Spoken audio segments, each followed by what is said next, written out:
ng Panginoon. Ano po? So kaya yan po yung ating ilang announcement. So tayo po ay mag-aaral na ng salita ng Diyos. Tayo pong lahat ay magsitayo. At atin pong buksan ang ating mga Bible in 1 Kings chapter 18. Okay, 1 Kings chapter 18. At ito po ang mensahe na inilagay ng Panginoon sa aking puso na kung saan ito po ang ating bibigyang pansin. Po, so tayo ay aaral na po ng salita ng Diyos. Alright, 1 Kings chapter 18, beginning in verse number 17, down to verse number 40. Alright, so sundan po ninyo at akin pong babasahin yung mga sinasabi nung talata. Okay, verse number 17, 1 Kings chapter 18. And it came to pass, when Ahab saw Elijah, that Ahab said unto him, Art thou he that troubleth Israel? And he answered, I have not troubled Israel, but thou and thy father's house, in that ye have forsaken the commandments of the Lord, and thou hast followed Baalim. Now therefore send and gather to me all Israel unto Mount Carmel, and the prophets of Baal 450, and the prophets of the groves 400, which eat at Jezebel's table. So Ahab sent unto all the children of Israel, and gathered the prophets together unto Mount Carmel. And Elijah came unto all the people, and said, How long halt ye between two opinions? If the Lord be God, follow him. But if Baal, then follow him. And the people answered him not a word. Then said Elijah unto the people, even I only remain of the Lord. But Baal's prophets are 450. Tandaan po ninyo yung bilang, mga kapatid. Let them therefore give us 2 bullocks, and let them choose 1 bullock for themselves, and cut it in pieces, and lay it on wood, and put no fire under. And I will dress the other bullock, and lay it on wood, and put no fire under. And call ye on the name of your gods, and I will call on the name of the Lord. And the God that answereth by fire, let him be God. And all the people answered and said, It is well spoken. And Elijah said unto the prophets of Baal, Choose you 1 bullock for yourselves, and dress it first, for ye are many, and call on the name of your gods, but put no fire under. And they took the bullock which was given them, and they dressed it, and called on the name of Baal from morning until noon, saying, O Baal, hear us. But there was no voice, nor any that answered. And they lit up upon the altar which was made. And it came to pass at noon. So, imagine po ninyo, umaga hanggang buong araw at kinabukasan ng hapon, sabi po rito, that Elijah mocked them and said, Cry aloud, for he is a God. Either he is talking, or he is pursuing, or he is in a journey, or peradventure he sleepeth, and must be awake. And they cried aloud, cut themselves after their manner with knives and lancets, till the blood gushed out upon them. And it came to pass, when midday was past, and they prophesied until the time of the offering of the evening sacrifice, that there was neither voice, nor any to answer, nor any that regarded. And Elijah said unto all the people, Come near unto me. Listen. And all the people came near unto him, and he repaired the altar of the Lord that was broken down. And Elijah took 12 stones, according to the number of the tribes of the sons of Jacob. Imaginein po nitong babasahin ko, mga kapatid. Kung naintindihan nyo yung ginawa ng mga propeta ni Baal kanina, imagine niyo itong gagawin naman ni Elijah. Unto whom the word of came, saying, Israel shall be thy name. Verse number 32. And with the stones he built an altar in the name of the Lord. And he made a trench. Alright? about the altar as great as would contain 2 measures of seed. And he put the wood in order, and cut Balak in pieces, and laid him on the wood, and said, Fill 4 barrels with water, and pour it on the burnt sacrifice and on the wood. Saan ibinuhos yung tubig? Saan ibinuhos yung tubig? Sa kahoy at saka doon sa offering. Alright? Sabi ng Bible. And sabi po ng verse number 34, And he said, Do it the second time. Yung unang buhos, binuhos nila. Yung pangalawa, sabi ng Bible, do it the second time. And they did it the second time. And he said again, do it the third time. Buksan nyo ulit yung kahoy at yung offering ng tubig. Yan ang sabi po sa pangatlo. And they did it the third time. And the water ran round about the altar. And he filled the trench also with water. And it came to pass at the of the offering, the evening sacrifice, that Elijah the prophet came near and said, Listen, yung offering at yung kahoy nila Prophet Baal, tuyong-tuyo. Madaling po yan. Tama? Imagine niyo ho, madaling tupukin, madaling masunog. Pero itong kay Elijah, binasa pa niya. Ewan ko kung anong ibig sabihin nito. Baka may halong yabang siya ng konti rito. Binasa niya ng ikatlong ulit. Nagtubig. Pero ang sabi ng Bible, okay, in verse number 36, And it came to pass that at the time of the offering of the evening sacrifice, that Elijah the prophet came near and said, Lord God of Abraham, Lord God of Isaac, and Lord God of Israel, let it be known this day that thou art God in Israel. Amen? And another thing, and that I am thy servant. Pakinggan po ninyo, mga kapatid.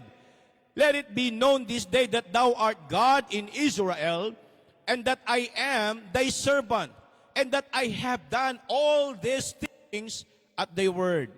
Verse 37, Hear me, O Lord, hear me, that these people may know that thou art the Lord God, and that thou hast turned their heart back again.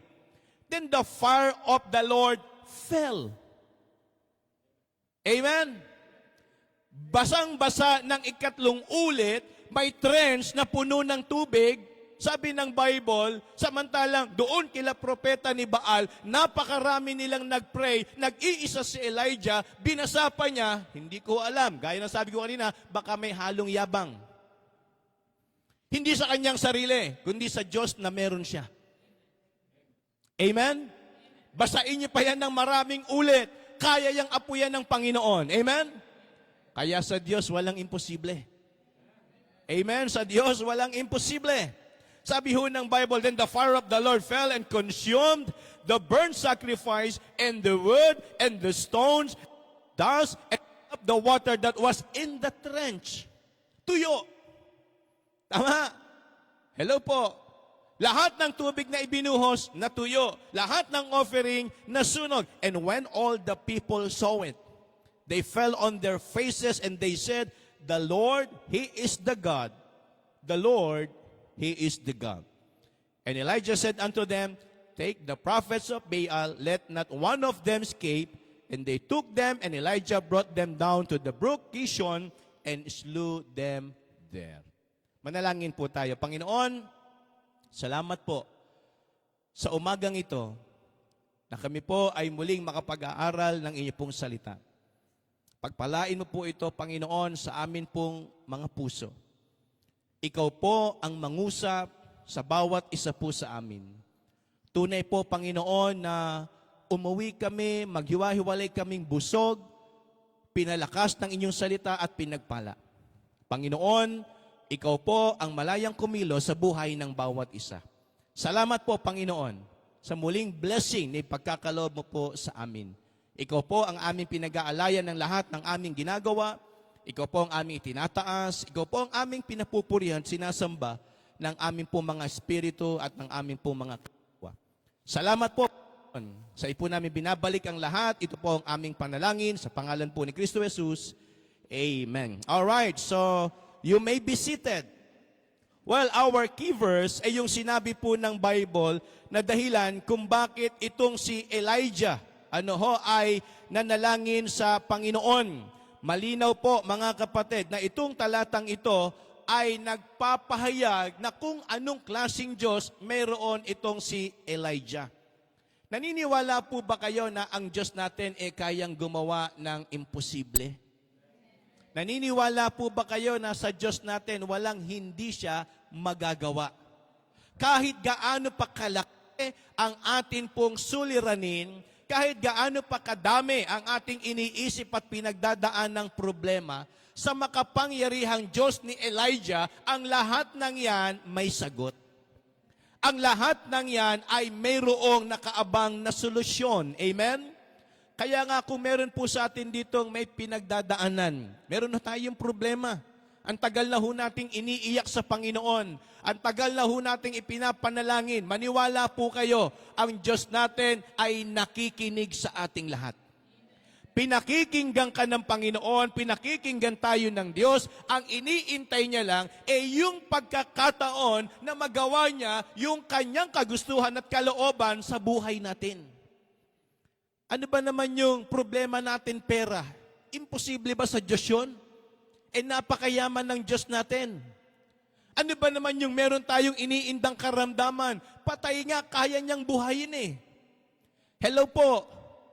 Naniniwala po ba kayo na ang Diyos kayang bumuhay ng patay? Kaya niyang pumatay ng buhay? Hello? So, ibig sabihin, anuman yung ating nasa kalagayan ngayon na pinagdadaanan natin, naniniwala ako sa ating Diyos, walang imposible. Kahit ba tingin natin parang wala ng sagot sa sitwasyon natin. Sabi ko nga, tandaan nyo yung bilang kanina. Ilan ang propeta ni Baal? Plus the groves. 400. Can you imagine? Yung makikipagtunggali kay Elijah, ang sabi ng Bible, ako na lang ang natitirang propeta. Wala na yung iba. 1 versus 250. 1:1. Matinding battle na yun. Kumbaga sa boxing, mahirap naman kalaban mo, 2. Tama?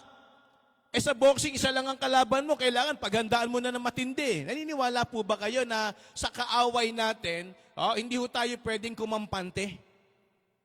Ano ibig sabihin? Bakit? Kasi pinag-aaralan tayo ng kaaway. Sabi nga ng Bible, he's like a roaring lion. Walketh about, seeking whom he may devour. Tama? Pinag-aaralan tayo, binabantayan tayo ng kaaway kasi hinahanap niya kung saan tayo mahina. Hindi all-knowing si Satan. Hindi siya all-knowing. Hindi siya Diyos. Anghel lang siya na nilikha ng Diyos. Tama? Wala siyang kapangyarihan. Nag-asam lang siya na maging kapantay ng Diyos, kaya siya inilaglag dito sa kalupaan. Para alam lang ho natin, mga kapatid, sabi ho ng Bible, itong si Elijah ay dumating sa punto na kailangan niyang mayroong patunayan. Well, 2 bagay yung binanggit niya. Sabi niya, para mapatunayan ko na ikaw ang tunay na Diyos ng Israel. Tama po ba? Pero yung pangalawa, kasi yung patunayan mo, yung tunay na Diyos, hindi ho natin trabaho yon, trabaho ng Diyos yun. Wala ho tayo magagawa. Diyos ang may magagawa kung siya ay magpapakita ng himala o hindi. Kung siya ay gagawa ng kakaibang bagay o hindi. Nasa kamay at kapangyarihan po yan ng Diyos. Pero yung pangalawang dahilan kung bakit kailangan mangyari ito, kasi sabi ng Bible that I am your servant. Anong ibig sabihin? Kung totoo bang ako ay lingkod mo. Yun ang kailangan nating patunayan. Kaya nga ang title po ng ating message for this morning is, Are you a servant of God? Ako po ba, kayo po ba, lingkod ng Diyos? Baka mamaya, kagaya rin tayo ng mga propeta ni Baal, may titulong naglilingkod sa Diyos, pero sa Diyos-Diyosan lang pala, at hindi lang pala tunay na lingkod ng Diyos. Kaya yan po ang challenge sa ating lahat. Amen? Yung mapatunayan natin na tayo po ay naglilingkod sa tunay na Diyos at tayo po ay kinikilala na mga lingkod ng Diyos. Kasi ho, two-way yan. Hindi ho pwedeng inaangkin lang natin ng Diyos tapos hindi tayo inaangkin ng Diyos. O di ba't sinabi ng Bible, we cast out devils, we perform miracles, but the Bible says, I never knew you. Tama? Maraming gumagawa ng pagpunta ng church, maraming nagbabasa ng Bible, maraming humahayo dyan, nagtuturo din daw ng salita ng Panginoon, pero hindi lahat kinikilala ng Diyos. Kinikilala natin siyang Diyos, pero tayo hindi kinikilalang servant ng tunay na Diyos. Kaya nga yan ho ang magandang pag-aralan natin this morning. Are you a servant of God? Ako po ba, kayo po ba ay totoong lingkod ng Diyos? Tignan nyo ho. In 1 Kings chapter 17, verse number 1. Sundan lang po natin.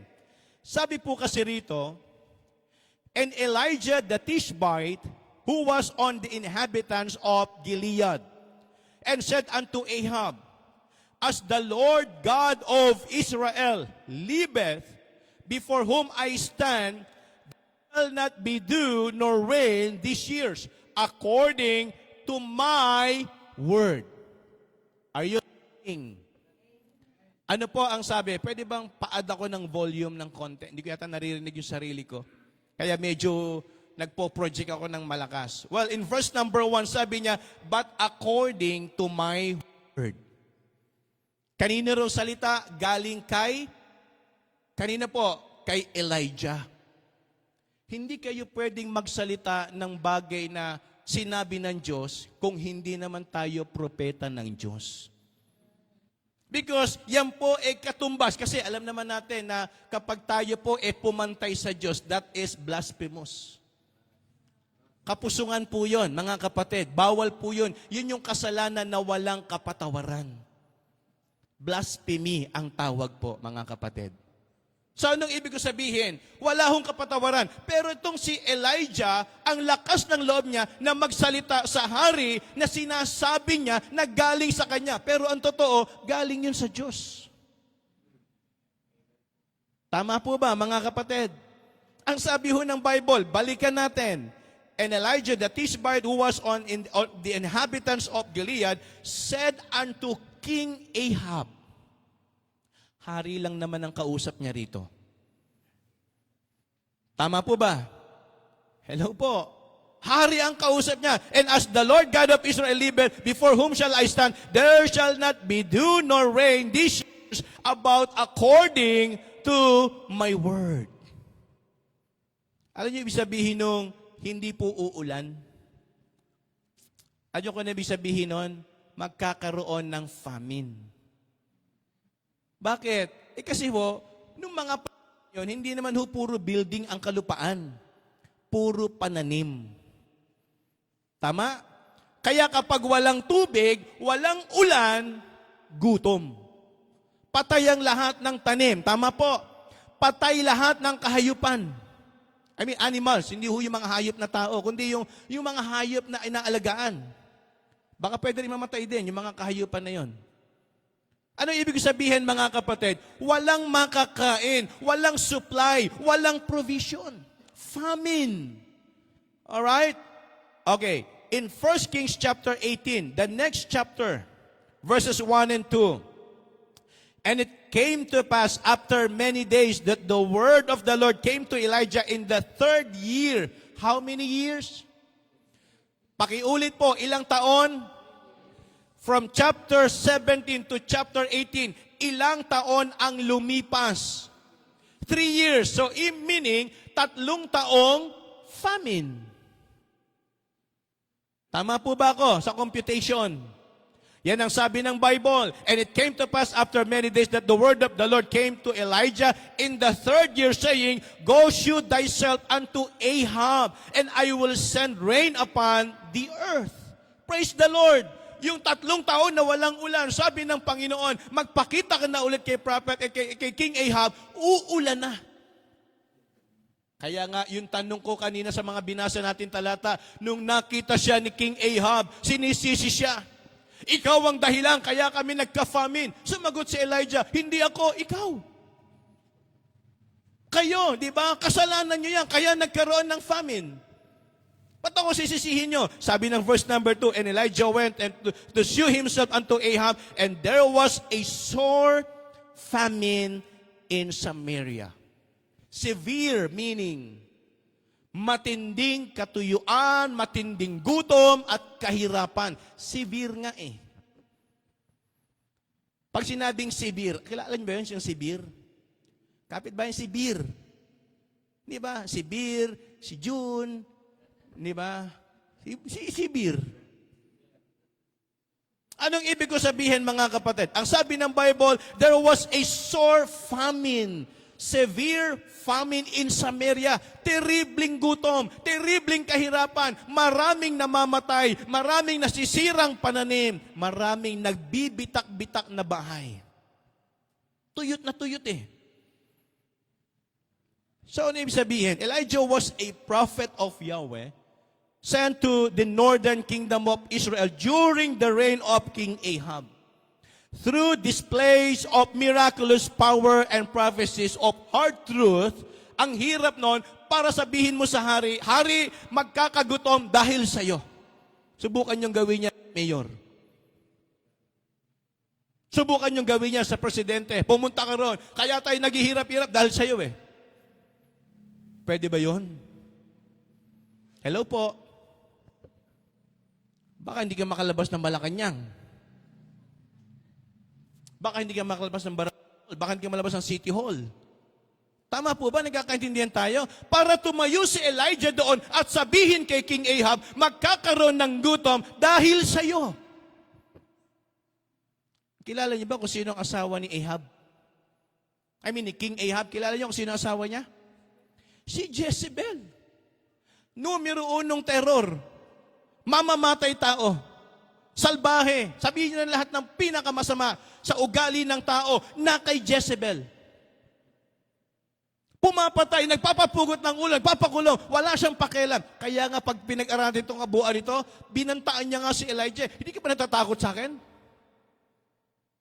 Para sabihin mo sa asawa ko, na siya ang may kasalanan, kaya nagkagutom. Sundan ho ninyo. Sabi ho rito, mga kapatid, and Elijah tried to call the people back from Baal worship to their covenant relationship with God. Kasi ang bayan ng Panginoon, iniwan yung kanilang covenant, yung kanilang agreement with the Lord, at pumunta kay Baal. Pinag-aralan ko, hindi naman sila takot kay Baal, takot sila kay Jezebel.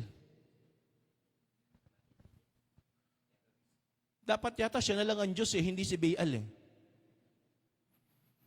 Pero hindi ako naniniwala, hindi lahat ng misis ganito. Amen, ladies? Parang nakikita ko naman sa mga ladies natin, mababait. Tahimik lang. Huwag mo lang gagalitin. Dahil pag ginalit mo yan, makikita mo ang hindi mo pa nakikita. Mga leon tayong lalaki, di ba, sa bahay.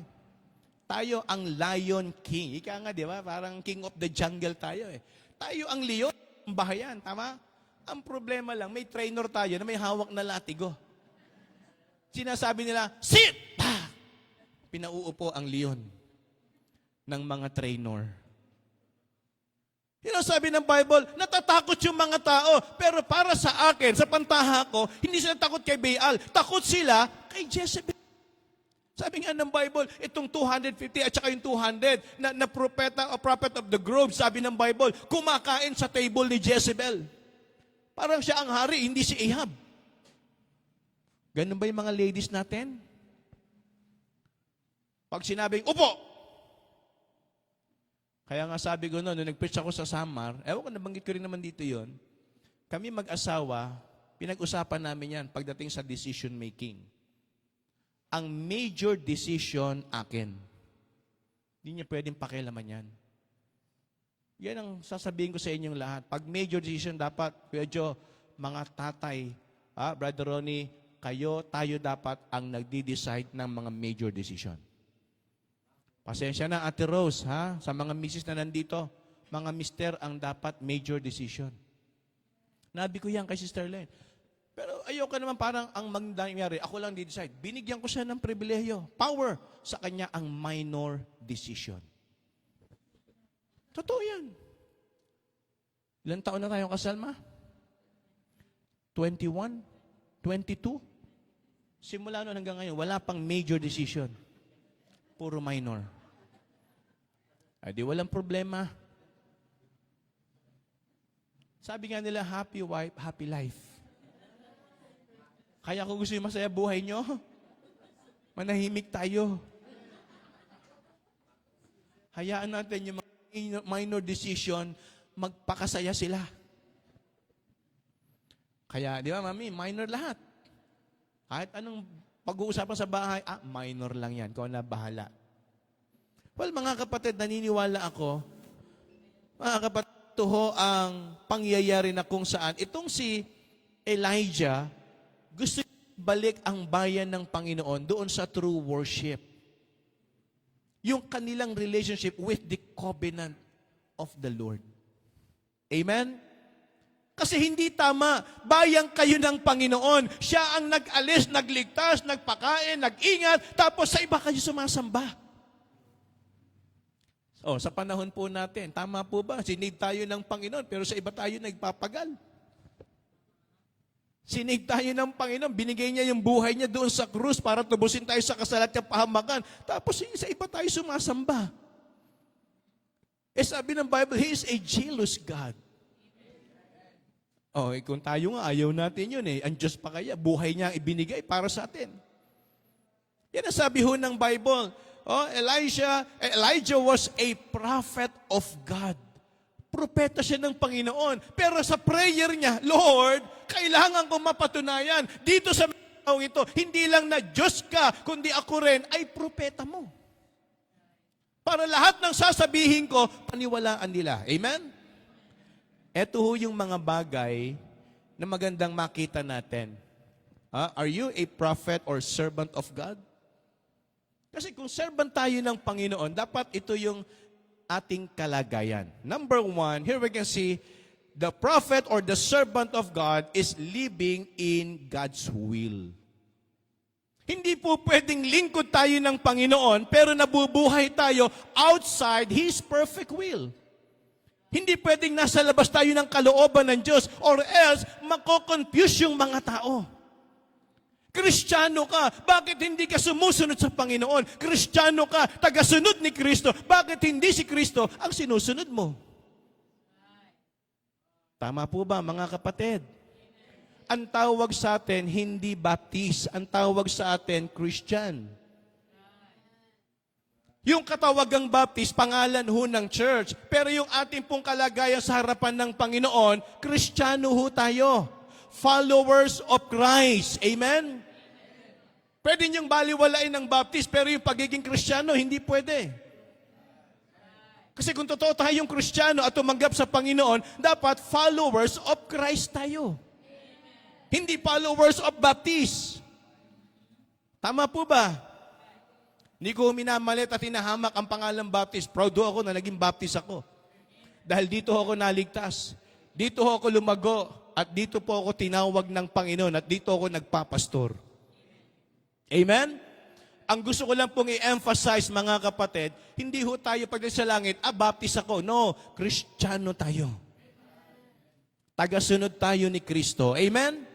Ang tanong, kung talagang tayo po ay servant of God, ano ho yung pwedeng magpatunay sa atin? Ang sabi ho rito, dapat tayo ay nabubuhay sa kanyang kalooban. Tignan niyo po, para magkaroon lang tayo ng idea. Balikan ho natin yung 1 Kings chapter 17. Alright, verses 1 to 6. Sundan po ninyo. And Elijah the Tishbite, who was of the inhabitants of Gilead, said unto Ahab, As the Lord God of Israel liveth, before whom shall I stand?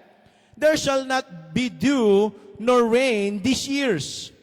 But according to my word, and the word of the Lord came unto him, saying, Get thee hence, and turn thee eastward, and hide thyself by the brook Cherith, that is before Jordan, under the living in God's will is there is God's provision.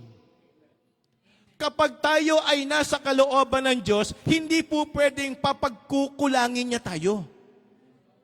Hindi niya tayo pwedeng pabayaan kasi nasa kalooban tayo ng Diyos eh. Tama po ba?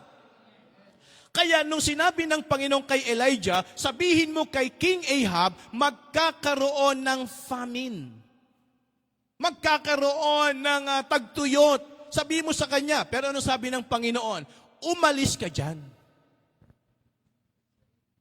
Tama po ba? Di ba't ang nakikita natin doon, provision ng Panginoon? Tagtuyot dyan, kahirapan dyan, umalis ka dyan, pumunta ka doon sa sasabihin ko. Anong sabi ng verse number 3? Get thee hence and turn thee eastward and hide thyself by the brook Cherith that is before Jordan. Tama? Sabi ng Panginoon, magkakaroon ng famine dito. Pumunta ka doon sa Cherith. Eastward, binigay yung direction. Tama po? Dahil pag nasa kalooban tayo ng Panginoon, tandaan niyo palagi, laging merong provision. Opo, darating ang kagutuman, darating ang pagkakasakit, darating ang kahirapan, pero hindi ho tayo pababayaan ng Diyos. Tandaan po ninyo, meron at meron siyang gagawin kasi nga, nasa kalooban tayo ng Panginoon. Amen? Yan ho yung magandang maintindihan natin. Verse number 4. And it shall be that thou shalt drink of the brook, and I have commanded. Andiyan pa po ba kayo? Pumunta ka doon sa eastward ng Cherith. Okay? Doon sa brook na yon, paiinumin kita. Pero ang tao, hindi pwedeng mabuhay ng tubig lang. Pwedeng makasurvive, pero hindi mabubuhay ng tubig lang. Tama po ba? Makakasurvive sa tubig, pero hindi mabubuhay ng tubig lang. Naintindihan po ninyo? Anong ginawa ng Panginoon? I have commanded the, raven. Hello? Anong sabi ng Bible? Ang Diyos magpapakain sa Kanya. Pag pinag-aralan niyo yung raven, swapang yan eh. Tama po? Sa pagkain, swapang yan. Imagine ko lang, kung kayo yung raven, hawak-hawak nyo o kagat-kagat nyo yung karne, nalalasahan ninyo, tapos gutom kayo, hindi nyo kakainin, ibibigay nyo kay Elijah. Magagawa kaya yan? Kaya nga sabi ko sa inyo, sa Diyos, walang imposible. Amen? Yung hindi natin magagawa at sukat akalain, sa Panginoon, napakadali lang nun. Ang sabi ho ng verse number 4, ang linaw-linaw eh. Ito ang sabi. And it shall be, sabi ng Bible, that you will drink the brook, and I have commanded the ravens to feed you them. Hindi hatiran, kundi pakainin. Ibig sabihin, continuous supply. Hanggat ang Diyos nagsasabing, kakain ka, kakain ka. Hanggat ang Diyos nagsasabing, iinom ka, iinom ka. Tagtuyot sa paligid, pero may tubig sa brook Cherith. Naintindihan niyo yung ibig sabihin? Walang makapag-alaga ng baboy, manok, lahat ng karne. Pero pag kay Elijah, merong meat. May tenderloin. May baby back ribs. Saan ang galing yun? Provision. Tama. Noong nagkaroon ng pandemic, di natin saan tayo bibili. Kahit may pera ang tao, walang mabilan. Nagkakaroon ng problema ng shortage ng supply. Bakit? Walang makaangkat eh. Walang makapag-deliver. Di ba, nabubulok na yung karne. Naalala ko na sa SM, binibenta na yung mga Jollibee, yung chicken ng Jollibee, murang-mura. Bakit? Wala nang bumibili sa Jollibee, sarado eh. O kaya walang makapunta eh. So nagkakalugihan na, nagbabagsakan na ng presyo, wala nang mabili. Naalala ko na pupunta ka ng grocery, ang haba ng pila sa labas pa lang ng SM. Walang silbi yung maraming pera. Kahit may pera ka, wala kang mabili, wala rin mangyayari. Hello po. Naintindihan niyo ba yung sitwasyon na pinag-aaralan natin? Walang tubig, walang alagang hayop, walang nagtitinda, pero may pagkain si Elijah. Kasi nasa kalooban siya ng Panginoon. Amen? Tandaan po ninyo, kahit maghirap-hirap ang paligid, pag ikaw bilang Kristiyano, lumalakad sa kalooban ng Diyos, nabubuhay sa salita ng Panginoon, hindi ka pababayaan ng Diyos. Kahit nasa mayamang kang lugar, kahit may trabaho ka, atalikod ka sa kalooban ng Panginoon, pahihirapin ka ng Diyos. Para maramdaman mo, hindi ang trabaho ang Diyos na totoo sa langit. Sa isang iglap na wala kay Job ang lahat. Tama? Sino si Job? Salbahe, mabait. Isipin nyo, mabait na siya na wala pa ang lahat. Di lalo na kung hindi tayo mabait sa Diyos. Tama po ba? Sabi ng Bible, and it shall be that thou shalt drink of the brook, and I have commanded thee the ravens to feed you there. So he went and did. Amen? Sunod lang tayo. At hindi tayo bayaan ng Panginoon.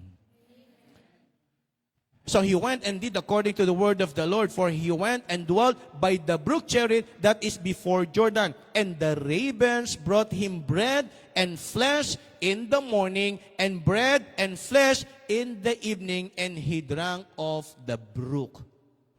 Iisip ko, yung tinapay nito, bread to kaya ito? So kaya bumibili ito ng tinapay? Pande Manila? Ewan ko po, naglalaro lang sa isip ko nung binabasa at pinag-aaralan ko to, yung raven kaya hindi siya natetempt kainin. Kayo ho, alimbawa, anong oras na ba? 11, 12. Yung mga ganitong oras, naaamoy nyo yung niluluto ng nanay nyo. Gugutom ako Sabi ng Bible, hindi lang isang beses Umaga, tanghali, pinadadala ng Panginoon yung pagkain. Ang inuutusan, si raven. Buti pa si raven sumusunod. Okay, tingnan natin. Sabi ho ng Bible, hindi ba't nangyari na itong si Elijah, naubusan na ng tubig sa brook Cherith? Siguro napagod na rin yung raven. Saan siya pinapunta ng Panginoon? Sa Saripat. Okay. Elijah, ubos na dyan Punta sa Saripat. Okay, Lord, punta ko. Ito ang address. Punta ka sa may Reparo. Mayroon 3-story building doon sa may gawing kanan. Hanapin mo si Rose. Ay, pastor, wala nga kami makain ngayon Sabi ng Panginoon, pakainin mo ko. Tama? Yung widow woman, walang makain, namumulot, walang pera, walang trabaho. Pero dahil sinabi ng Panginoon, pakakainin kita, Elijah. Look at the provision of God. From nothing, mula sa kawalan, naging masagana. Sabi nung widow woman, ito na lang ang kapirasong pagkain namin. Pag naubos ito, patay na kami. Tama? Ako at ang anak ko, para dito, hindi to sobra, hindi to sakto, kulang. Naintindihan niyo ibig sabihin? Yung iba, sakto lang sa amin to Sa kanila, hindi sakto, kulang. Pero itong si Elijah na matakaw, sabi ng Panginoon pakainin mo ko Sige, ihanda mo yung tinapay, ihanda mo yung cake na yan, pero ako muna, bago kayo. Tama po ba ako? Sa mata at tingin ng mga believer, katakawan yun. Pero sa harapan ng Panginoon, tama lang yun. Alam niyo kung bakit? Kasi may nire-ready siyang blessing sa susunod sa Panginoon. Tama? Hello po. Ano ba naman yung tinapay? Ano ba naman yung cake na yon? Ano ba naman yung pagkain na yon? Kahit ba yung cake na yan, Starbucks, magkaka-diabetes ka dyan. Ano ibig sabihin mga kapatid? It's not about the food. It's all about God. Pagkain, lilipas ang gutom. Tama? Kahirapan sa financial, dadaan lang yan. May solusyon dyan. Maniwala po kayo.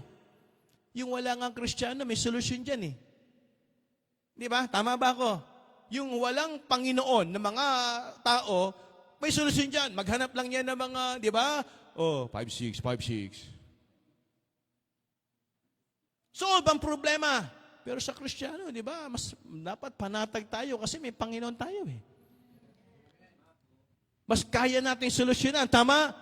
Kasi may Panginoon tayo. Ano sabi ng Bible? Punta siya doon sa Saripat. Hinanap yung address, katok siya. Hello po, tao po. Dito po ba yung ano? Sabi ng Panginoon, ay, oo, kami ho yun. Pero wala ho kami makain eh.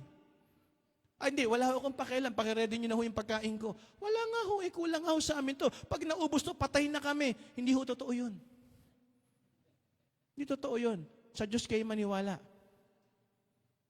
Sabi ng Panginoon, pakainin nyo ko. Sino ho sa inyo ang gusto ng pagpapala? Sige ho, paramdam natin sa Diyos. Lord, gusto ko ng blessing. Parang ayaw nyo ng blessing. Sino sa inyo ang gusto ng blessing? Yung totoo, gusto nyo ng blessing? Libre nyo ako mamaya. Joke lang po. Ano yung sabihin mga kapatid? Ang sabi ng Bible, pakainin mo ko. Ako muna. But you know, to cut the long story short, dumami yung kanilang pagkain.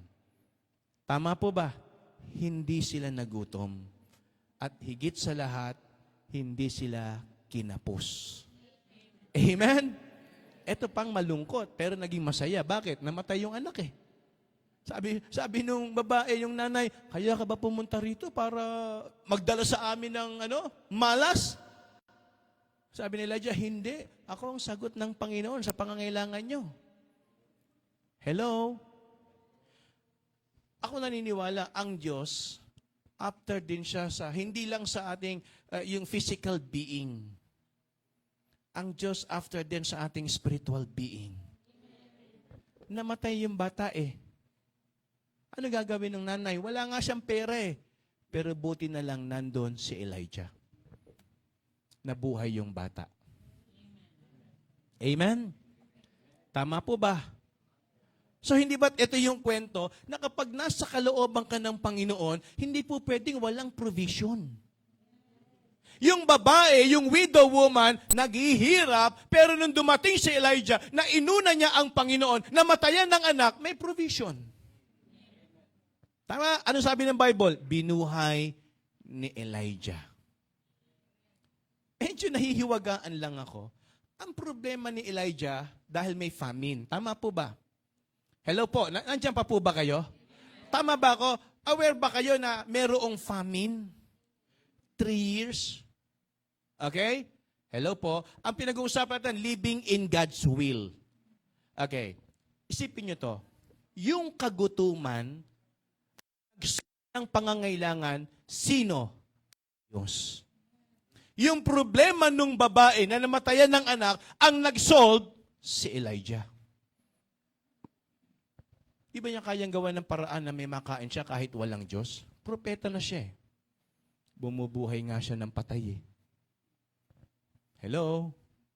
Lord, bakit ako pupunta ron? Kaya ko nga bumuhay ng patay dito eh. Di kaya ko rin maghanap ng provision para sa akin. Subukan mo. Huwag kang sumunod sa Panginoon. Subukan mo. Magugutom ka. Bakit? Tingin mo, may kapangyarihan ka eh. Tama po ba? Naniniwala ba kayo? Ginamit ng Panginoon si Elijah para buhayin yung bata? Hello? Basahin nyo yung kabuuan. Nabuhay yung bata. Tama? Pinag-pray ni Elijah. Di pa siya, Lord, bigyan mo ito ng pagkain. Ako, dito na lang ako. Hindi na ako aalis dito. Hindi po pwede. Elijah, wala dyan. Pumunta ka roon. Anong ibig ko sabihin mga kapatid? Sumunod at nabuhay si Elijah sa kalooban ng Diyos. Kahit gusto mo dyan, pag ayaw ng Panginoon, alis dyan. Kasi nandun ang provision. Hello? Hindi, may power ako eh. I can pray. Kanino ka magpe-pray? Sa sasagot ng kailangan natin. Tama? Kung sabi ng Panginoon, wala dyan. Nasa Brook Cherry. Naalala nyo yung pinag-aralan tayo noong nakaraan? Patungkol sa pananalangin, ang Diyos is sumasagot. Tama po ba? Anong sabi ng Jeremiah 33:3? Call unto me and I will answer thee. Amen? Totoo po ba yun? Ang Diyos sumasagot. Okay. Halimbawa lang, nag-pray si Elijah, Lord, ayokong umalis dito. Dito ko gustong kumain. Dito ko gustong magstay. Ayoko doon sa Brook Cherry. Ayoko pumunta ron. Magpe-pray ako ng pagkain dito. Okay. Nag-pray siya. Kasi naniniwala tayo, pag nag-pray tayo, may sumasagot. Tama po ba? Pray tayo, Lord, dito na lang ako. O sige, Elijah, sasagutin ko ang prayer mo, pakakainin kita. Pero hindi dyan. Sa Cherit. Sumagot ang Diyos, tama? Pero hindi doon. Pumunta ka sa gusto ko. Amen? Kaya pag nagpepe tayo, maging sensitive tayo kung paano sumasagot ang Diyos. Baka mamaya ang gusto natin, yung sagot ng Diyos, parang tayo rin ang sumasagot. Hello po. Hayaan natin ang Diyos ang sumagot sa prayer natin.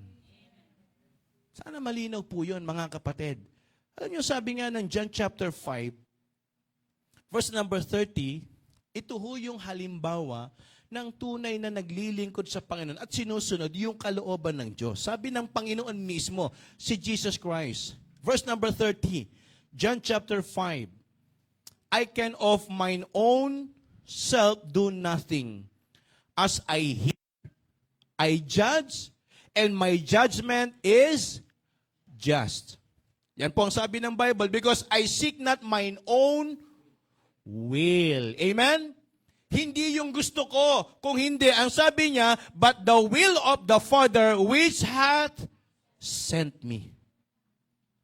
Amen po ba? Amen. Ang totoong puso at espiritu ng servant ng Diyos, sumusunod sa kalooban ng Diyos. Amen. Kahit saan ako papuntahin, pupunta ako. Kasi ano ko? Servant ako ng Panginoon eh. Tama po ba? Kanino ba tayo lingkod? Hello po. Pag pumupunta tayo ng church, kanino ba tayo naglilingkod? Hindi ba't sa Diyos? So, ibig sabihin, servant tayo ng Panginoon. Therefore, kung anong sabihin niya, susunod lang tayo. Tama po ba? Or else, tayo ang master ng buhay natin. Kasi tayong nasusunod, hindi yung master natin eh.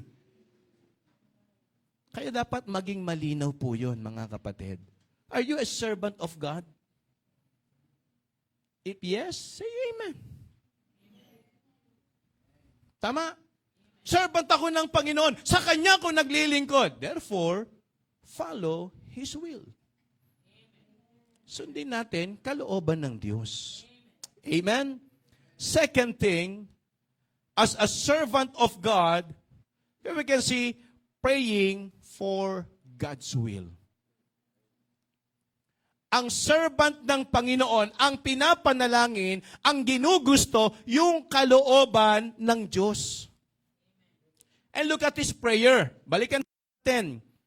Makita po natin dito, God's direction. When Elijah prayed for rain, he prayed with confidence. Sangayon po ba kayo ron? Nung nalangin siya na umulan, talagang buong-buo ang kanyang kumpiyansa na uulan. Alam niyo kung bakit? Hello po. Alam niyo po kung bakit kumpiyansa siya na uulan? Okay, here's the answer. Sabi na, when Elijah prayed for rain, he prayed with confidence because he was asking for something that God had already promised.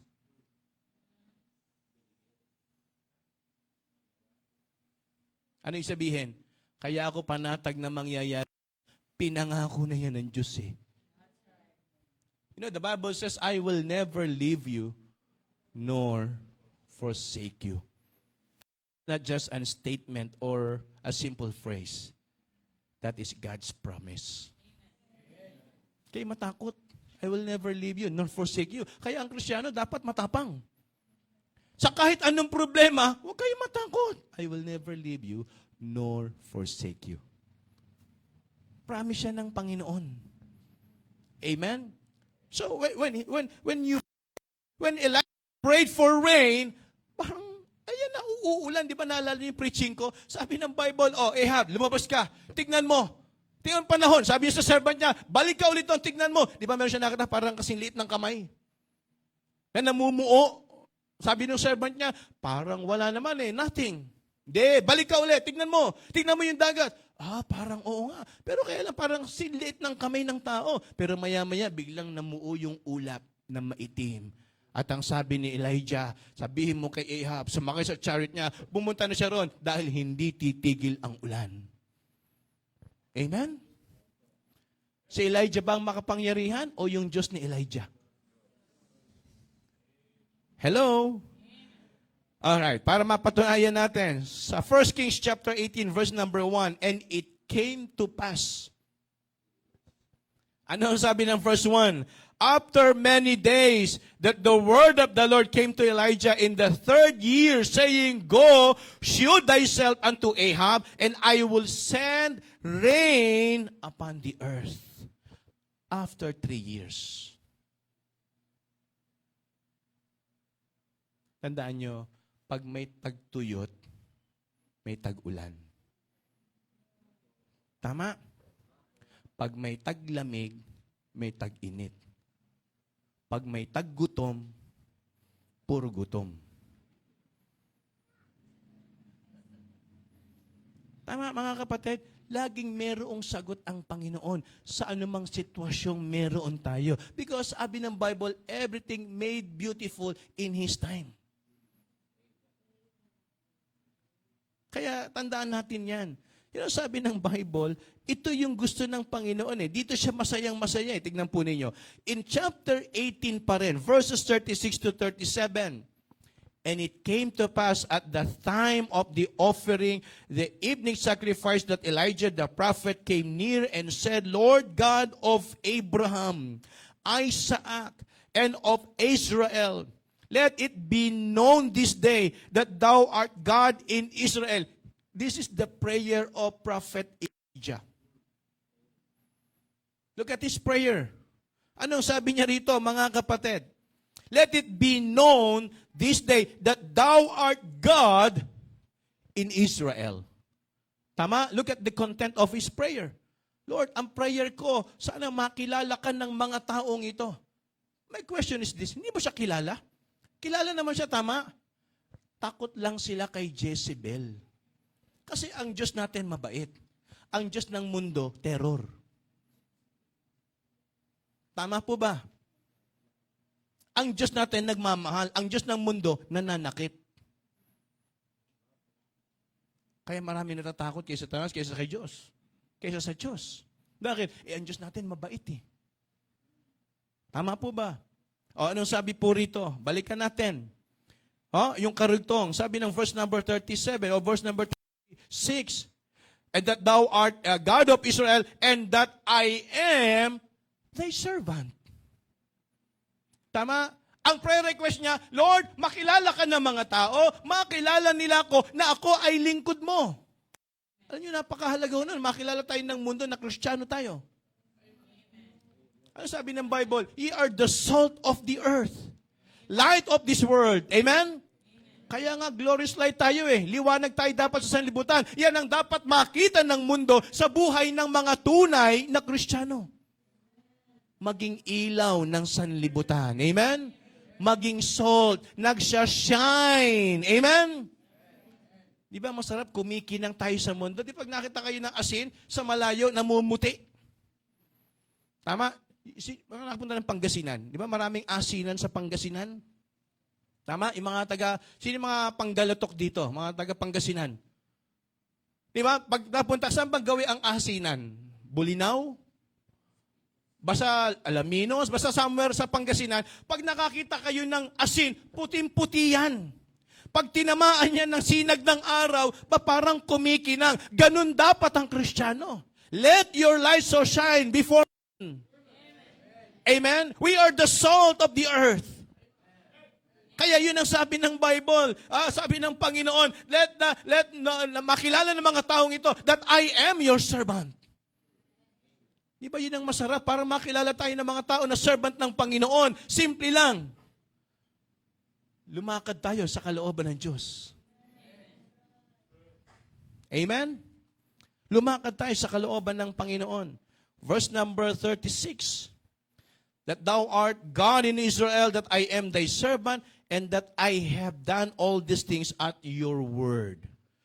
And verse number 37, hear me, O Lord, hear me, that these people may know that thou art the Lord God, and that thou hast turned their heart back.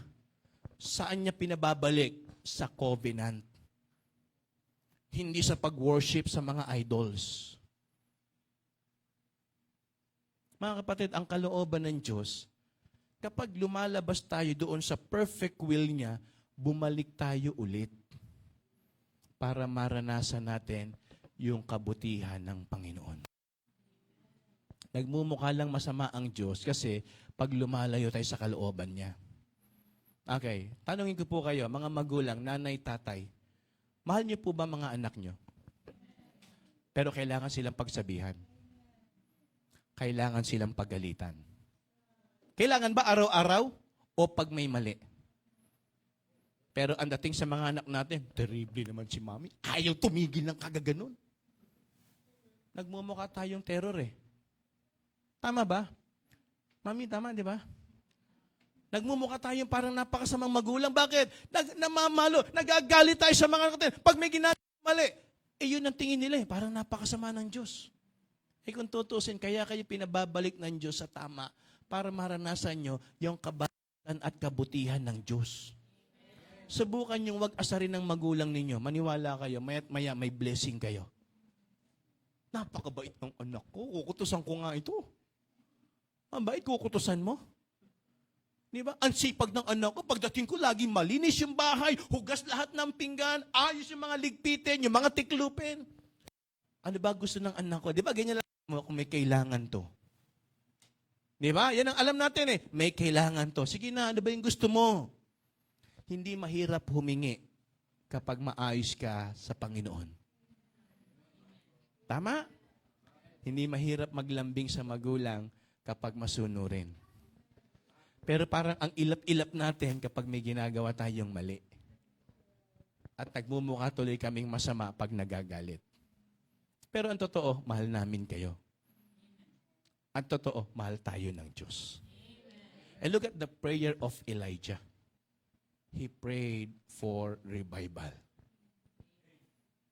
Tama? Yan ang sinabi ng Bible eh. Lord, ito yung, ang ano kailangan niya? God's direction. Kaya kung tayo is servant ng Panginoon, laging ang prayer natin, laging papunta sa kalooban ng Diyos. Amen? Dapat ang iniisip natin, Lord, anong gusto mong gawin namin? Lord, saan mo kami gustong makita? Lord, ano yung dapat maging buhay namin? And that is the prayer of Elijah. Not only for him, but also for God's people. Kung servant tayo ng Panginoon, hindi tayo dapat nagpapahalga sa sarili lang natin. Dapat nagpapahalga rin tayo sa gawain ng Panginoon. Kasi servant tayo ng Panginoon eh. Alam niyo, nakakataba ng puso, bagamat biglaan, yung ginawa nating pagpapaayos dyan sa likod.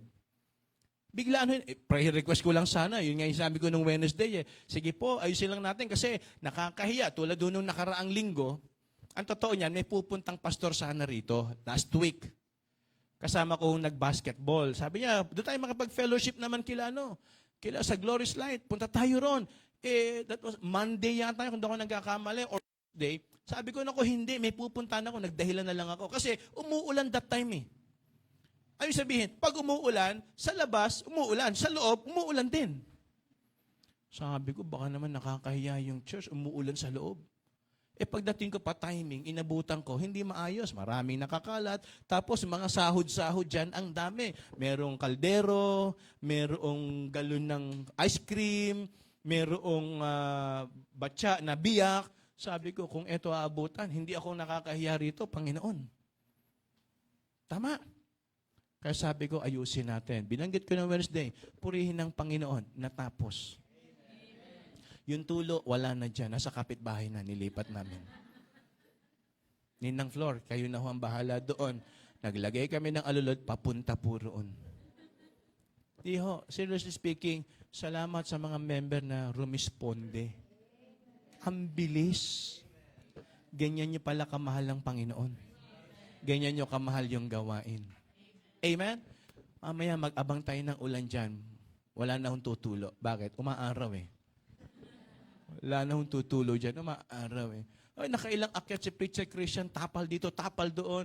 Habang umuulan, tapal ulit, natuyo, tumigil ulan, tapal ulit. Wala pa rin talaga tayo magagawa. Oh, nakailan na, bundok na ho yung nasa ibabaw niyan.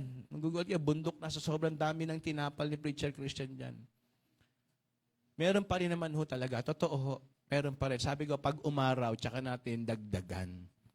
Kasi nga, umuulan nun, tapal kami ng tapal. Siyempre, baka hindi natutuyo, nababasa kagad, natatanggal. Pero so far, kahit papaano, medyo umaliwalas na ho yung likod. Siya nga pala, materials lang po yan sa mga, yung labor, hindi pa ho namin charge. Sa Panginoon na ho yun.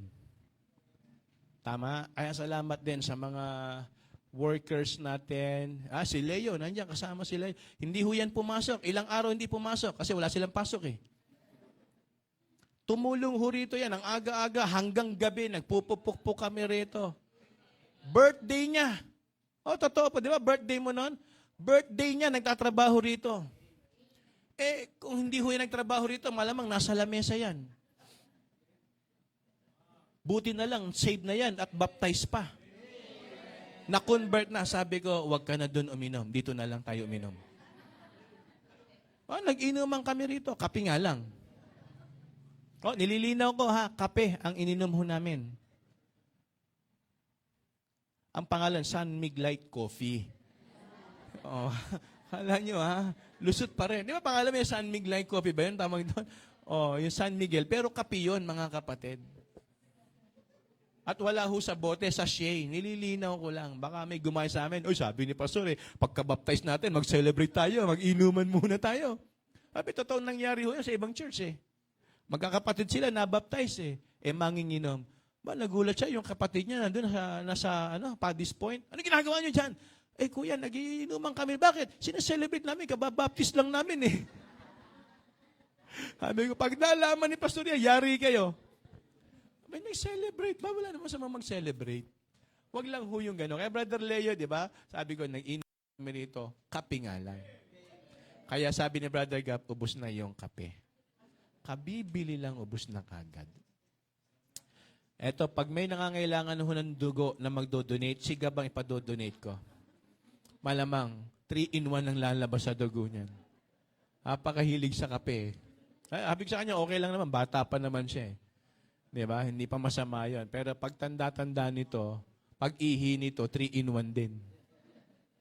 Ay sabihin mga kapatid, di ba? Kapag nasa kalooban tayo ng Diyos, ang ginugusto natin, ang pinapanalangin natin, yung para din sa Panginoon. Kasi kung ito yung naging kalagayan niya, mga kapatid eh. Oh, sabi ng verse number 43. Alright? Number 43 ng 1 Kings chapter 8, Hear thou in heaven, ito yung prayer ni Solomon. Sabi niya, Hear thou in heaven thy dwelling place, and do according to all that the stranger calleth to thee, for that all people of the earth may know thy name, to fear thee, as do thy people Israel, and that they may know that this house which I have builded is called by thy name. Nagtayo si Solomon ng bahay ng Panginoon, pero hindi para sa kanyang glory, para sa glory ng Diyos. Diba? Ang tunay na servant ng Panginoon, yung ginagawa, hindi para sa kanya, para sa Panginoon. Kaya yun ho yung pangalawa. And last but not the least, here we can see submitting to God's will. In 1 Kings chapter 19, ito na ho yung controversial dito. Kilala natin na si Elijah ay, kumbaga, a man of prayer. Tama po? Naalala nyo anong ng ating Panginoon Kristo, sila Apostle Peter? Anong sabi ng mga tao sa akin kung sino ako? Naalala niyo po ba istorya na yon? Di ba? Sabi ng Panginoon sa kanila, sige, magtanong kayo sa mga tao. Itanong nyo kung sino ako. Anong sagot ng mga tao? Ikaw daw si Jeremias. Ikaw daw ay si Prophet Elijah. And look at the name. Bakit ikinapit yung pangalan ni Elijah sa ating Panginoon Kristo? Kung hindi siya ganun kasikat at kung hindi ganun kaayos yung kanyang pangalan. Na-imagine niyo po ba yon? Hello po? Di ba tama? Ano sabi ng mga tao? Ikaw daw si Jeremias. Ikaw daw ay isa sa mga propeta o si Elijah. So, ibig sabihin, ganun kaganda ang pangalan ni Elijah. But look at this passage. Sabi po rin in 1 Kings chapter 19, verses 1 to 16, and Ahab told Jezebel, eto na si Jezebel, kapit kayo. Sabi mo nga sa tabi mo, huwag kang si Jezebel. Huwag kang maging Jezebel. Alright. Eto na po, kapit na kayo. And Ahab told, nagsumbong. Hari, nagsumbong. And Ahab told Jezebel all that Elijah had done to him. Sabi ba naman sa akin ni Elijah, kaya raw nagkagutom-gutom dahil sa iyo. Dahil sa pamilya mo. Eto na po, nagsumbong na. Yari ka ngayon, Elijah. And we tell how he had slain all the prophet with the sword. Then Jezebel sent a messenger unto Elijah. Andiyan pa po ba kayo? Anong sasabihin ng messenger ni Jezebel? Congratulations!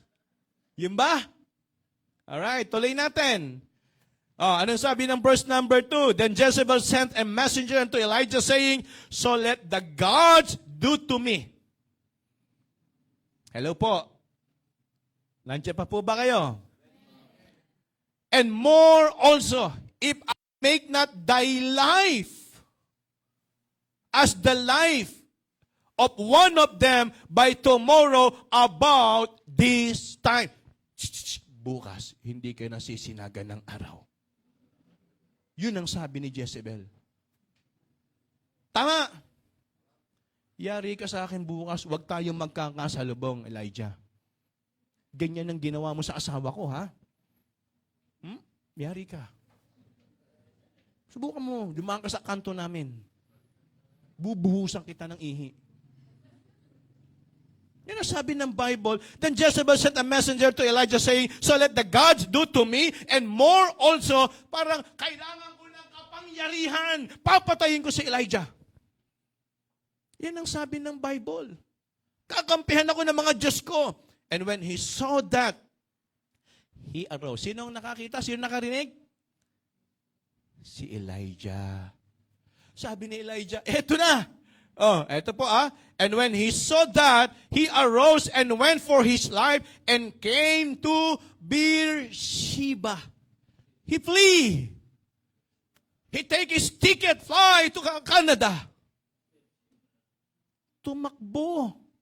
Yung matapang na sabi ko nga sa inyo, ang nakakatakot sa kanila, hindi yung Diyos-Diyosan. Si Jesse. Abay, mantakin mo, parang napagano'n ako eh. Ang tapang nito, nagpapaulan, bumubuhay ng patay. Nung sinabi niya na papatayin siya, tumakbo. Hello po. Natakot si Elijah.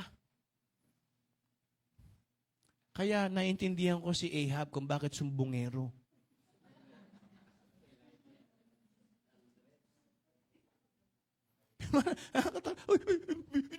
Hinahanap yung asawa niya. Sabi, misis ko, pagtanggol mo naman ako rito. Sa lablab ko lang, hari ka eh.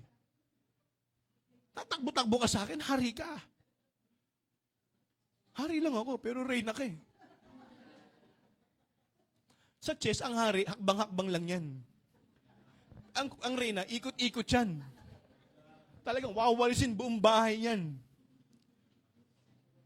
Sabi ng Bible, ito nakakapagtaka rito, ang tapang ni Elijah, ang galing niya, but he himself, sabi ng Bible, which belonged to Judah and left his servant there, iniwan yung kanyang lingkod, but he himself went a day's journey into the wilderness and came and sat under a juniper tree. Nagmukmok. Parang asong pinalo. Hello? Kayang bumuhay ng patay.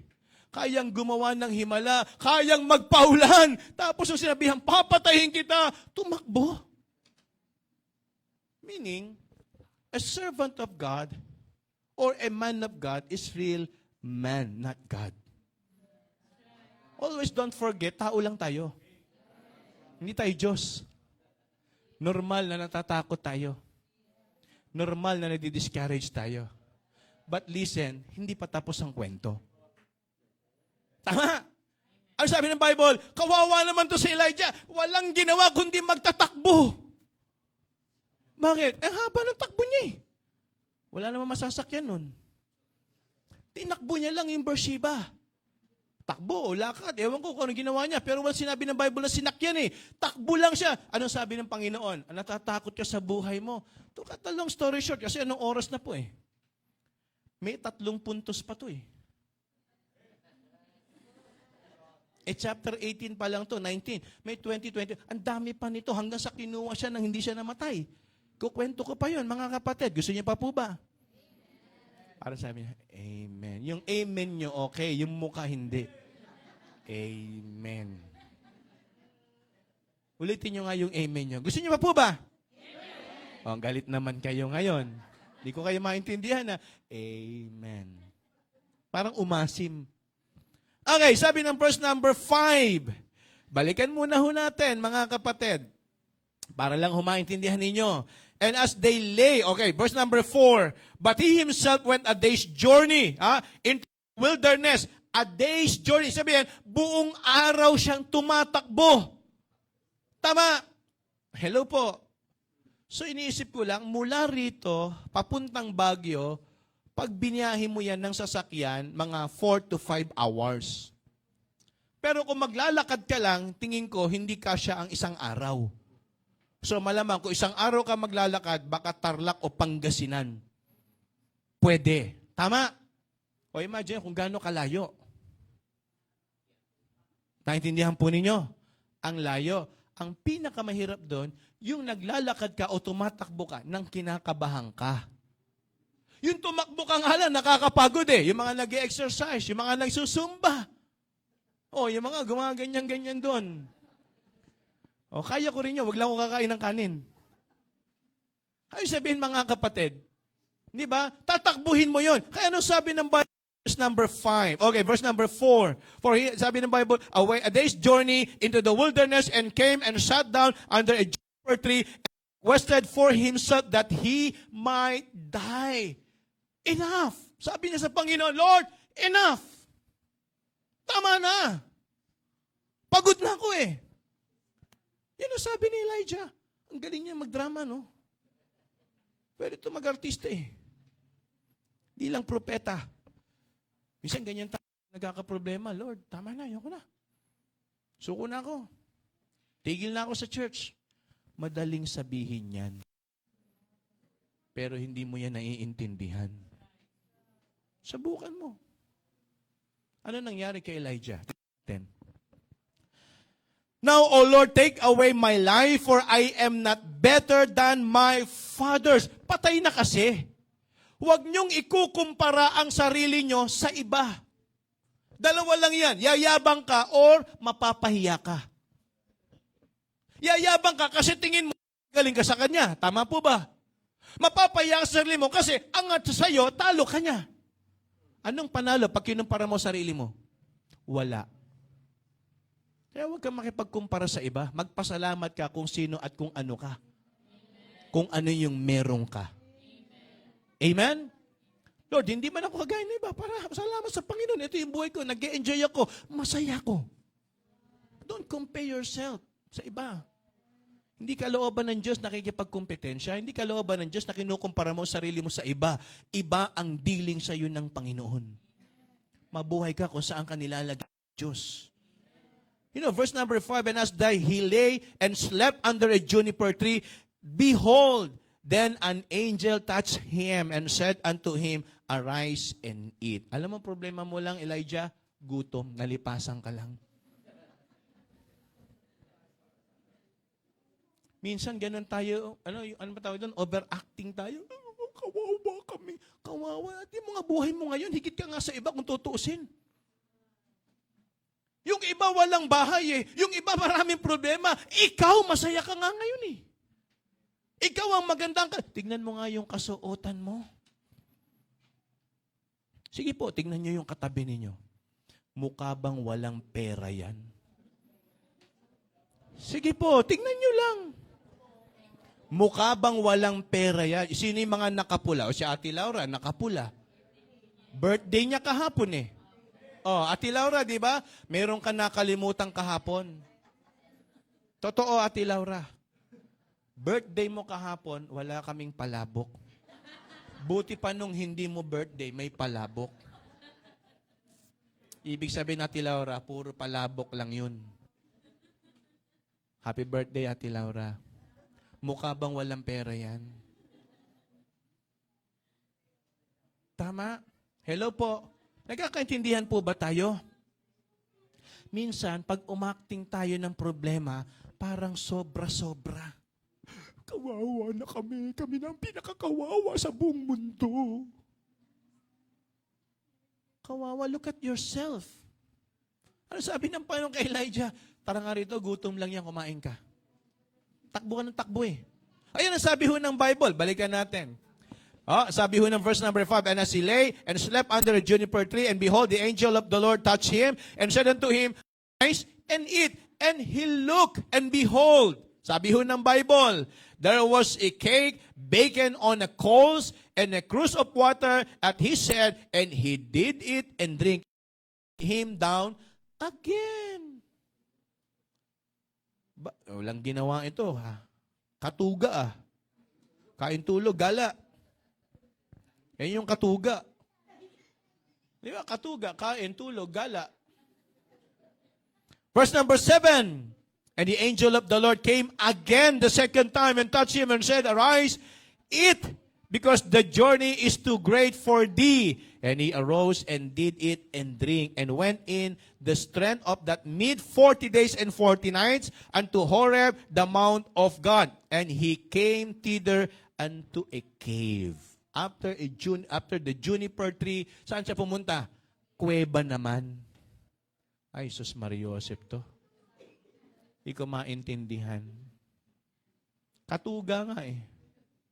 Walang ginawa. Kain, tulog, gala. Namasyal si Elijah. Alright, sabi po rito, and verse number, saan na ba tayo? 9.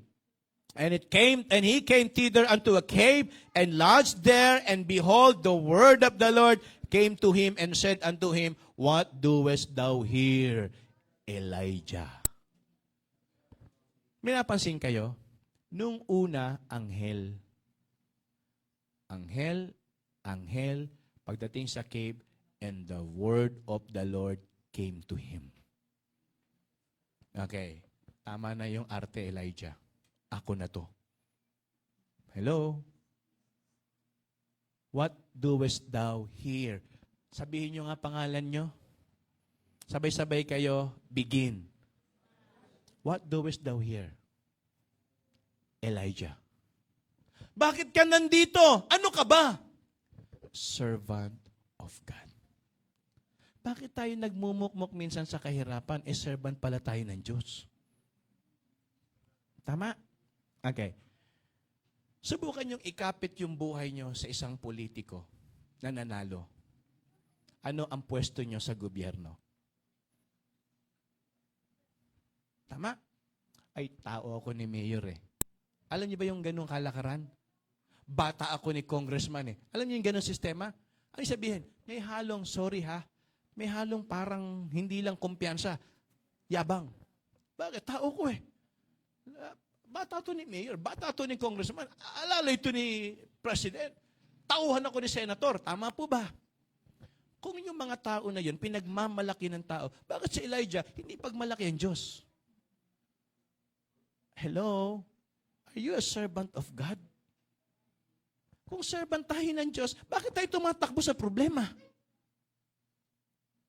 Bakit tayo natatakot? Bakit tayo nag-aalala? Yung sa buhay natin, servant nga tayo ng Panginoon. Hello?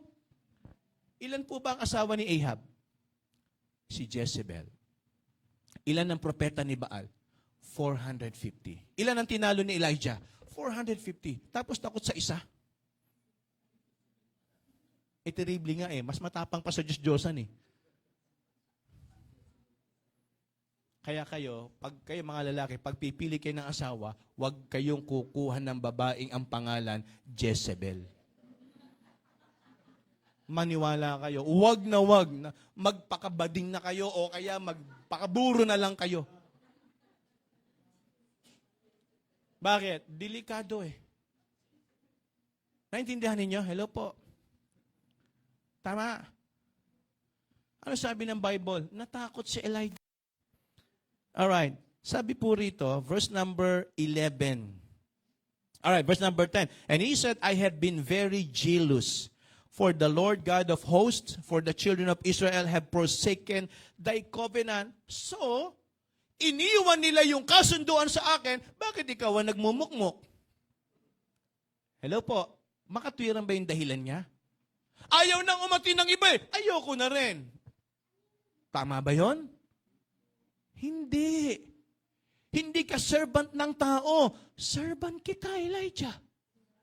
Kung ayaw nilang sumunod, ikaw, sumunod ka sa akin. Hello po.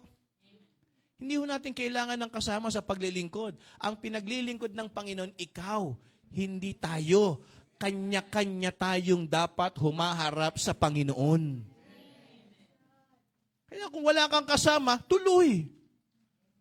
Kung patay na sila, tuloy. But wait. Yung surprise ng Panginoon sa kanya, kakaiba. Tingnan nyo ho, para siyang naka-birthday dito. Oh, sabi ng verse number 11. 10 na ba tayo? 11. No, 10. And he said, I have been very jealous for the Lord of hosts, for the children of Israel have forsaken thy covenant, thrown down thy altars, and slain the prophets with the sword. And I, even I, only am left. Take my life to take away. And he said, go forth, stand upon the mount before the Lord. And behold, the Lord passed by. And a great and strong wind rent mountains and break in pieces rocks before the Lord. But the Lord was not in the wind. And the Lord, but sabi po after the wind, an earthquake. But the Lord was not in the earthquake. 12. And after the earthquake, a fire. But the Lord was not in the fire. And after the fire, still a small voice. Verse 13, and it was so, when Elijah heard it, that he wrapped his face in his mantle, and went out, and stood at the entering of the cave. And behold, there came a voice unto him, and said, what doest thou here, Elijah? And he said, I have been very jealous for the Lord, God of hosts, because the children of Israel have forsaken thy covenant, thrown down thine altars, and slain thy prophets with the sword. And I even only am left, that they seek my life to take it away. And the Lord said unto him, go, return unto thy way to the wilderness of Damascus. And when thou comest, anoint Hazael. You know, ang solution sa discouragement, bumalik sa ministry. Sabi ng Panginoon, ayusin mo sarili mo, umatin ka. Ayusin mo sarili mo, mag-preach ka. Ayusin mo sarili mo, mag-soul winning ka. Ayusin mo sarili mo, sumamba ka. Because walang solution sa nadi-discourage na ipasyal. Kahit saan nyo dalhin yan, discourage pa rin yan. Tama? Walang makapag-aayos ng spiritual being natin, kundi ang Panginoon. Hindi kayang ayusin ng magandang lugar yan. Hindi kayang ayusin ng material na bagay yan. Ang mag-aayos dyan, salita ng Diyos. Tandaan nyo, hanggat nilalayo mo ang sarili mo sa Panginoon, hindi aayos ang buhay mo. Oo, kaya nating maglibang. Pwede tayo mamasyal, pwede tayo mag-ikot, pwede tayo magpakasaya sa sarili natin. Pero, habi ko nga sa inyo, ang Diyos hindi lang after sa ating human being, after din sa ating spiritual being. You know, sabi po rito, ito yung maganda. But the Lord gently reminded him, pinaalalahan siya. Kasi sabi niya, wala nang sumunod sa iyo, Panginoon.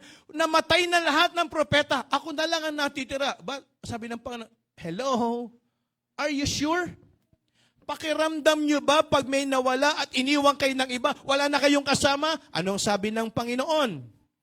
Tingnan po natin. 1 Kings chapter 19, verses 16 to 18.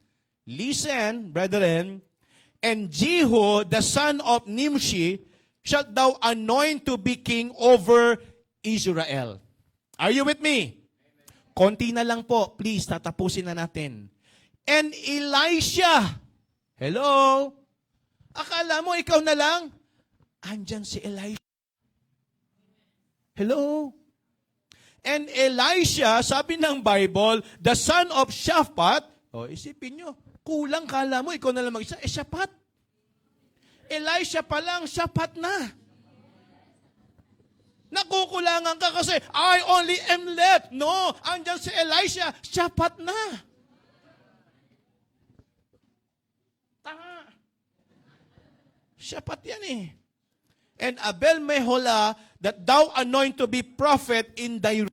Verse 17, and it shall come to pass that him that escaped the sword of Hazael shall Jehu slay, and him that escapeth from the sword of Jehu shall Elisha slay. Verse 18, kayo po ang bumasa. Lakasan ninyo. Verse number 18, sabay-sabay, begin.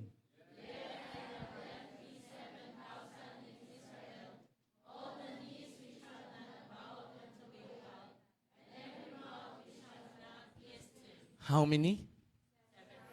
Nag-iisa ka, Elijah? Ayan yung mga hindi yumuko at lumuhod kay Baal. Meron kang kasama. Kala natin nag-iisa tayo eh. Baka sa lugar na to, solo tayo. Pero sa lugar ng Panginoon, maraming naglilingkod. Ay, huwag mong isipin, kawawa ako, nag-iisa. No, ayan yung 7,000 eh. Andyan si Elisha, Shaphat. Tama po ba? Minsan wag ho tayo mag-self-pity. Wag tayo parang paawa effect. Mahal tayo ng Diyos. Hindi tayo pababayaan ng Panginoon. Amen? Sabi ng Bible, and yet I have left 7,000 in Israel. Meron pang 7,000 doon. Nakareserba yan. Pag kinulang, padadala ko sa'yo. At eto na, sabi ng Bible, hindi sa katagalan, inanoint niya na si Elisha as prophet. Kung bakit yung sinabing Shaphat? Bakit? Anong sabi ni Elisha? Give me a double portion of your spirit. Nakukulangan ka, ang dinagdag sa'yo, higit pa sa'yo. Tama? Kaya wag ho tayong matakot. Alam niyo, sabi ng Panginoon, marami siyang mga sorpresa sa atin kung susunod lang tayo talaga. And for our conclusion, in 2 Kings chapter 2, verses 11 to 12, and it came to pass as they still went on and talked, and behold, there appeared a chariot of fire and horses of fire, and parted them both asunder. Elijah and Elisha went up a whirlwind into heaven, and Elisha saw it, and he cried, my father, my father. If you know this story, anong sabi ng Bible? Isa lang ang gustong iparating dito ng Panginoon. Terrible ang ginawa ni Elijah. Ano ang blessing niya? Hindi siya namatay. Anong sabi ng Bible? Anong nakita siya? Nakita niya a horse of fire. Ano yung sabihin? Sinusundo ng Panginoon si Elijah. Iba yung namatay ka na pumunta sa Panginoon, iba yung sinundo ka ng Panginoon. Tama? Okay. Sige, punta kayo rito sa amin. Mag-fellowship tayo. Maghahanda ako ng pagkain. Masaya yon. Pero yung, sige, pupuntahan kita dyan. Isasama kita sa amin. Mag-fellowship tayo. Iba yon. Tama? Sabi ng Bible, sinundo ng Diyos si Elijah. Ano kung bakit? Arte nga eh. Maarte to eh. Wika na rito. Yoko, sunduin mo ako. Ganun sila ka-close. You know, tayo rin mga Kristiyano, alam niyo ba may pangakong ganito ang Panginoon sa atin? Alam niyo po ba yon? Okay. Gusto niyo malaman? John chapter 14. Anong sabi po dyan? Let not your heart be troubled. Amen? You believe in God, believe also in me. In my Father's house are what? Again, are what? Many mansions. Ayan ang sabi ho ng Bible. If it were not so, I would have told you, I go to prepare a place for whom? For you and I, for us. Pag natapos yung preparation na yon, anong sabi ng Bible? I go to prepare a place for you. Tama po ba? Pag nagawa niya ng lahat, anong gagawin ng Panginoon? I will come again. Oh, ang sabi ng Bible, ang linaw, and if I go and prepare a place for you, I will come again and receive you unto myself. Babalik siya rito para sunduin tayo. Wow. Are you a servant of God? Hello po. Are you a servant of God? Then i-enjoy natin yung pagiging lingkod ng Diyos. Huwag tayong magmukmuk. Huwag tayong matakot sa banta ng kamatayan, banta ng pagkakasakit, banta ng kahirapan, banta ng discouragement. Lahat ng yan, puro salita lang. Kaya yung solusyonan niya ng Diyos. Amen? Are you a servant of God? Hello po. Kung servant tayo ng Diyos, hindi tayo pababayaan ng Diyos. Manalangin po tayo. Panginoon, salamat po sa itinuro mo po sa amin ngayong umaga. Sa karunungan at kapangyarihan ng inyong